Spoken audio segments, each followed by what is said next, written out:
மொத்தமாக லட்சக்கணக்கில் கொள்ளையடித்தால் மட்டுமே அது மோசடியாக வழக்கு பதிவு செய்யப்படுகிறது. ஆனால் 2 ரூபாயாக பல்லாயிரம் பேரிடம் வருட கணக்கில் கொள்ளையடிக்கும் தனியார் பேருந்தின் மோசடியை வழக்கறிஞர் ஒருவர் தனியாக தட்டி கேட்டது மக்களிடையே வரவேற்பை பெற்றுள்ளது. கோவை காந்திபுரம் பேருந்து நிலையத்திலிருந்து ரயில் நிலையம் சந்திப்பு செல்வதற்காக வழக்கறிஞர் சண்முகசுந்தரம் தனியார் பேருந்து ஒன்றில் பயணித்துள்ளார். பயண தூரத்திற்கு 8 ரூபாய் கட்டணமாக நிர்ணயம் செய்யப்பட்டுள்ள நிலையில் அந்த தனியார் பேருந்தின் நடத்துனர் அவரிடம் 10 ரூபாய் டிக்கெட் கொடுத்து பணம் பெற்றுள்ளார்.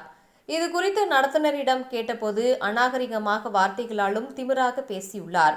இதனால் கோபம் கொண்ட வழக்கறிஞர் சண்முகசுந்தரம் ரயில் நிலைய சந்திப்பு முன்பாக இறங்கி பேருந்தின் முன்பக்கம் அமர்ந்து தனி ஒரு நபராக மறியல் போராட்டத்தில் ஈடுபட்டார்.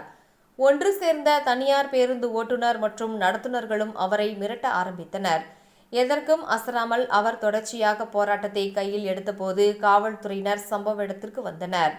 தன்னிடம் கூடுதலாக பெறப்பட்ட 2 ரூபாயை தவறு என சுட்டிக்காட்டிய அவர் அதை பெற்று தருமாறு கேட்டுக்கொண்டார்.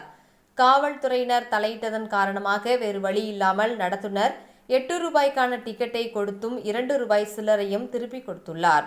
இதனை பார்த்த பொதுமக்கள் வழக்கறிஞர் சண்முகசுந்தரத்தை கை கொடுத்து பாராட்டினர்.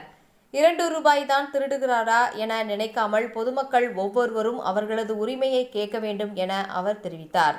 நாளொன்றுக்கு ஒரு நபரிடம் 2 ரூபாய் என கட்டணம் கொள்ளையடிக்கப்பட்டால் ஒரு மாதத்திற்கு கணக்கெடுத்தால் பல லட்சங்களை தாண்டும். எனவே வழக்கு பதிவு செய்யும்படி காவல்துறையினரிடம் அவர் கேட்டுக்கொண்டார். இதனைத் தொடர்ந்து தனியார் பேருந்து அங்கிருந்து அனுப்பி வைக்கப்பட்டது. அதில் பயணம் செய்த பயணிகள் பலரும் கடும் சிரமத்திற்கு ஆளாகினர்.